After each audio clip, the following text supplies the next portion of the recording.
আজকে আমরা ফিলিস্তিনি টাইমে এসেছি।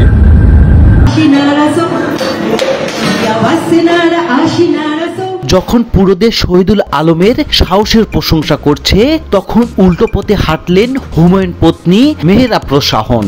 শহীদুল আলমকে কটাক্ষ করে পোস্ট দেওয়ার পর আবারও সমালোচনার মুখে পড়লেন তিনি। আমার কাছে খুব খুশি লাগছে, একদম অন্যরকম লাগছে নিজেকে। অনেকদিন একইভাবে দেখতে দেখতে গাজায় অবরুদ্ধ মানুষকে সাহায্যের উদ্দেশ্যে জীবনের পরোয়া না করে ফিলিস্তিনিদের অভিমুখে গ্লোবাল সমুদ্র ফ্লোটিলাতে যোগ দিয়েছেন বহু নন্দিত এবং আলোকচিত্র শহীদুল আলম। ইতিমধ্যে ফ্লোটিলার সঙ্গে যাওয়া বেশ কিছু জাহাজ আটক করেছে দখলদার ইসরায়েল বাহিনী। ফলে প্রতি মুহূর্তেই শঙ্কা বিরাজ করছে, সত্যি কি পৌঁছাতে পারবে তারা? প্রতিনিয়ত শহীদুল আলম চেষ্টা করছে নিজেদের অবস্থান সম্পর্কে আপডেট জানাতে।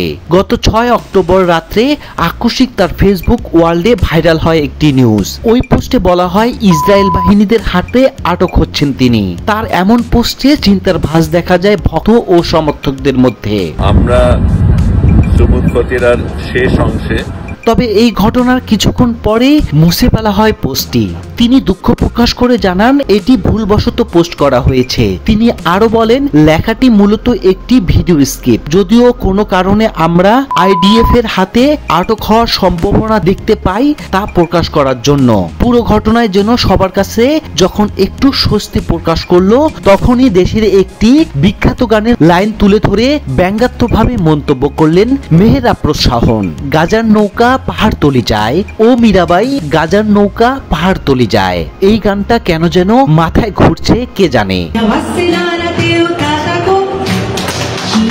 তিনি আরো লেখেন, গত কয়েকদিন ধরে ফ্লোটিটুল আলম সাহেবের আপডেট সামাজিক মাধ্যমে অনুসরণ এবং অনুধাবন করার চেষ্টা করছি, কিন্তু ওনার এই আসি এই নাই ধরনের কথাবার্তা কিছুই বুঝে উঠতে পারছি না। এই মন্তব্য ঘিরেই সামাজিক যোগাযোগ মাধ্যমে শুরু হয় তীব্র সমালোচনা। সেই ক্ষেত্রে নাগরিক হিসেবে আমরা যেটা করতে পারি সেটাই আমরা করতে চাইব। অনেকে মনে করছেন গাজার উদ্দেশ্যে মানবিক বার্তা নিয়ে যাত্রা করা একজন সাহসী আলোকচিত্রকে এমনভাবে ব্যঙ্গ করা সংবেদনশীল সময়ে একেবারে অনুচিত। অন্যদিকে শাওনের সমর্থকরা বলছে তিনি কেবল ব্যঙ্গত্ব ভঙ্গিতে নিজের মত প্রকাশ করেছেন, এর মধ্যে অবমাননা খোঁজা ভুল ব্যাখ্যা। বর্তমানে বিষয়টি নিয়ে অনলাইন জুড়ে চলছে তুমুল আলোচনা ও বিতর্ক। তো ভিউয়ার্স, আপনার কাছে কি মনে হয় শহীদুল আলমকে নিয়ে এমন মন্তব্য করা শাওনের কি ঠিক হয়েছে? তা অবশ্যই জানাবেন কমেন্ট বক্সে এবং চ্যানেলটি সাবস্ক্রাইব করে আমাদের সঙ্গে থাকুন।